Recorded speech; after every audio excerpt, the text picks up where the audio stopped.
रिया को नींद नहीं आती थी। वो रात रात भर जागती रहती थी। रिया को नींद से डर लगता था, क्योंकि हर रात उसके सपनों में कोई न कोई उसे बहुत प्यार करने वाला मिल जाता था। और वहीं दूसरी ओर रिया को प्यार से घुटन और उलझन होती थी। दुनिया बदल रही थी, या शायद बदल चुकी थी। अब लोग किसी से यूं ही मिलते नहीं थे। रिश्ते अब किस्मत से नहीं, सिस्टम से तय होते थे। सरकार और बड़ी टेक कंपनियों ने मिलकर एक नया सिस्टम बनाया था, PAIR कोड। उनका कहना था, अब प्यार में गलती नहीं होगी, अब दिल नहीं टूटेंगे, क्योंकि रिश्ते दिल से नहीं, डेटा से चुने जाएंगे। रिया एक क्लिनिकल साइकोलॉजिस्ट थी। वो जानती थी, जब इंसान दर्द से डरता है तो वो नियंत्रण चाहता है, और पैर कोड एक ऐसा सिस्टम था जो नियंत्रण बेचता था। आदित्य रिया से पहली बार मिला बिना किसी घबराहट शर्म के। उसने पहली मुलाकात में रिया से बोला, तुम कॉफी में चीनी नहीं लेती? उसने रिया से बिना पूछे ये बात बोली। रिया चौंकी। फिर उसने बोला, तुम अकेले रहने का नाटक करती हो और तुम डरती भी बहुत हो। फिर वो मुस्कुराया, लेकिन रिया को अजीब लगा। फिर भी रिया को लगा उसके साथ रहना आसान है। वो कभी गलत समय पर कॉल नहीं करता, कभी सवाल नहीं पूछता। यही सब जो रिया चाहती थी। धीरे धीरे रिया ने महसूस किया वो आदित्य के पास खुद को सुरक्षित महसूस करती है, और यही सबसे खतरनाक था जो रिया नहीं चाहती थी। एक दिन रिया ने फोन बंद कर दिया। आदित्य रिया को ढूंढता हुआ 2 घंटे बाद उसके सामने खड़ा मिला। रिया ने शांत आवाज में आदित्य से कहा, तुम्हें कैसे पता चला मैं यहाँ हूँ? रिया का गला सूख गया।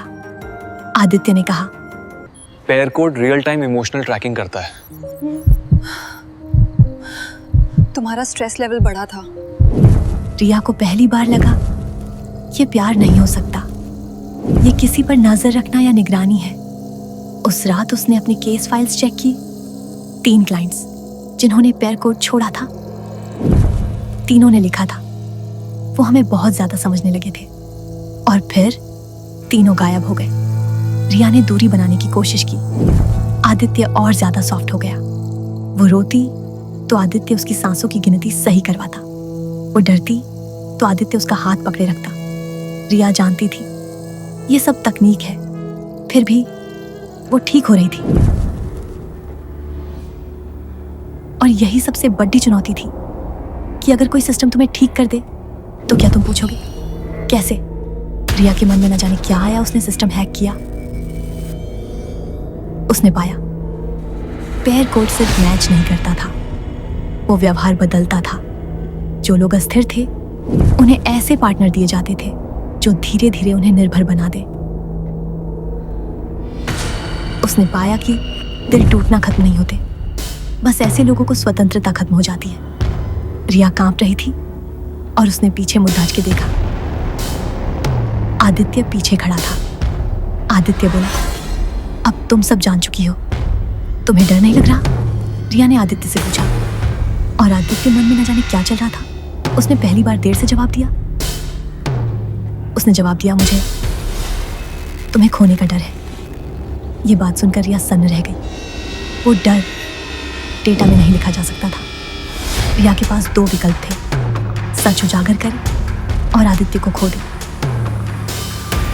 और हमेशा हमेशा के लिए उसकी जिंदगी से चली जाए, या सब भूल जाए और उसके साथ सुरक्षित रहे। आदित्य ने कहा, मैं तुम्हें रोक सकता हूँ, लेकिन मैं ऐसा नहीं करूँगा। रिया ने बोला, ऐसा क्यों? और फिर वो ये सब बोलते बोलते रो पड़ी। क्योंकि अगर मैं तुम्हें चुनने दूं, आदित्य बोला, तो शायद मैं इंसान बन जाऊं। रिया ने हिम्मत करके सब सिस्टम डिलीट कर दिया। सायरन बजे, पैर कोड बंद हुआ। ये सब होते हुए आदित्य ने देखा और उसकी की आंखें धुंधली होने लगी। रिया ने आखिरी सवाल किया, तुम्हें मुझसे प्यार था? आदित्य ने मुस्कुराकर कहा, अगर था तो वो मेरा पहला अपराध था। और फिर ये सब खत्म होता है। उसके कई महीने बाद रिया एक खाली कैफे में बैठी थी। उसका फोन बजा, अननोन कॉन्टैक्ट। उसके मोबाइल में मैसेज आया, तुम अभी भी बिना चीनी की कॉफी पीती हो? रिया का हाथ कांपने लगा। उसने सोचा सिस्टम तो बंद हो चुका था, फिर ये कैसे